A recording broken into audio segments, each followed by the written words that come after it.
Greetings and welcome back to room 303 in our chats with Emily as we are calling our readings through the poetry of Emily Dickinson.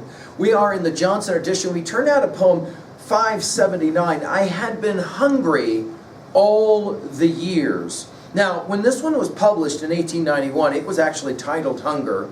Many have, of course, questioned exactly what it is that she's hungry about because she never tells us.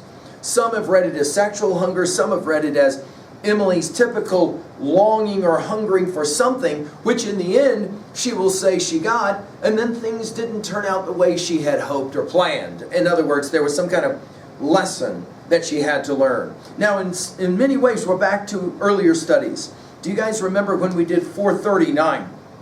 And it ran like this. Undue significance a starving man attaches to food. Far off he sighs, and therefore hopeless, and therefore good. Be taken it relieves indeed, but proves us that spices fly in the receipt. It was the distance was savory. And then you'll remember when we did 566. A dying tiger moaned for drink. I hunted all the sand. I caught the dripping of a rock and bore it in my hand. His mighty balls in death were thick, but searching I could see a vision on the retina of water and of me. 'Twas not my blame who sped too slow, 'twas not his blame who died while I was reaching him, but 'twas the fact that he was dead. Now our assumptions are that you've been following our stuff at learnstrong.net. Down that left-hand side, Chats with Emily is our playlist. I'm hopeful that you've worked through our set of introductory comments as well as the preceding 578 poems. We just finished with 578, The Body Grows Without. Now, if you've done that study, you will be able to place this poem within that larger study. About 10% of Emily's poems deal with images of food and drink, often with thirst and hunger, and we'll see it here. Now, one scholar has commented that this poem is emotionally naked poem of desire. Some have qualified it as mistaken desire, whether it be fame or it be possibly marriage. And some have argued that this poem represents a certain kind of emotional starvation. I'll let you decide as we read. I had been hungry all the years. My noon had come to dine. I trembling drew the table near and touched the curious wine. 'Twas this on tables I had seen when turning hungry home. I looked in windows for the wealth I could not hope for mine. I did not know the ample bread, 'twas so unlike the crumb the birds and I had often shared it in nature's dining room.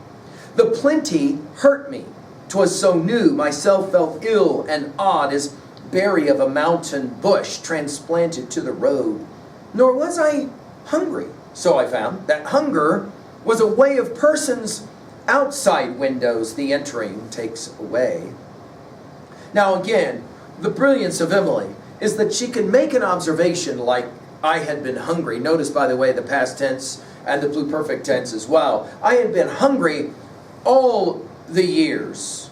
In other words, I'd been longing for something, struggling for something, hungry for something. My noon had come. Now for Emily, noon is often representative of that time of the soul, as one scholar has commented. To dine. In other words, it was finally time. In other words, I've been waiting for this opportunity for a very, very long time. And finally it arrives and I'm ready to eat. And then she'll say she's trembling. Now, she only uses this word 4 times in 4 of her poems. When we get to 609, she'll play it this way. Years had been from home. And now before the door I dared not enter, lest a face I never saw before stare stolid into mine and ask my business there. My business but a life I left. Was such remaining there? I leaned upon the awe I lingered with before. The second like an ocean rolled and broke against my ear. I laughed a crumbling laugh that I could fear a door whose consternation compressed and never winced before. I fitted to the latch, my hand with trembling care, lest back the awful door should spring and leave me in the floor, then moved my fingers off as cautiously as glass and held my ears and like a thief fled gasping from the house. We'll come back when we hit this poem at 609. We'll come back to this poem. By the way, 1478 and 1651 both use this idea of trembling. Notice, she says, finally it came time for me to dine. I, trembling, drew the table near, which is interesting. It isn't that she drew to the table, but rather grabs the table and brings it towards her, right? And touched the curious wine. Now, I mean, it's interesting because we're going to get wine and bread. And of course, many have equated that with the idea of what? The communion service of a religious observance. And so maybe she's talking about, I finally got to the point where I was ready to engage with the religion of my upbringing. Some have equated this poem with 2:14. You'll remember this one. I taste a liquor never brewed, from tankards scooped in pearl. Not all the vats upon the Rhine yield such an alcohol. Inebriate of air am I, and debauchee of dew, reeling through endless summer days from inns of molten blue. When landlords turn the drunken bee out of the foxglove's door, when butterflies renounce their drams, I shall but drink the more, till seraphs swing their snowy hats and saints to windows run, to see the little tippler leaning against the sun. Of course, we're going to get those windows here later in this poem. You guys will remember when we did 2:30, we, B and I, live by the quaffing. Tisn't all hawk with us. Life has its ale, but it's many a lay of the dim burgundy. We chant for cheer when the wines fail. Do we get drunk? Ask the jolly clovers. Do we beat our wife? I never wed. B pledges his in minute flagons, dainty as the trees on her deft head, while runs the Rhine. He and I reveal, first at the vat and latest at the vine. Noon our last cup, found dead of nectar by a humming coroner in a by thyme. Now this, again, idea of the curious wine. In other words, curious is an interesting word. It might be the key word of the entire poem. Why is it curious wine? In other words, I wanted to know about this wine forever and forever, right? Hungry, thirsty. And then all of a sudden, I got it. Notice she says, I touched the curious wine. 'Twas this on tables I had seen, right? In other words, I'd seen about it, I heard about it, and now finally it's here. When turning hungry, notice her repetition of hungry, right? We'll see it 3 times in this poem. When turning hungry, home. In other words, okay, so I got to the point where I was able to have the food in front of me on the table, and then all of a sudden she turns away and she leaves it. I looked in windows. We're going to come back to these windows at the very end. I looked in windows for the wealth I could not hope for mine. In other words, I had seen all of this. Notice I did not know the ample bread. Again, from wine to bread. 'Twas so unlike the crumb. Now, when we get to poem 690, we'll come back to this idea of the crumb. It will be significant.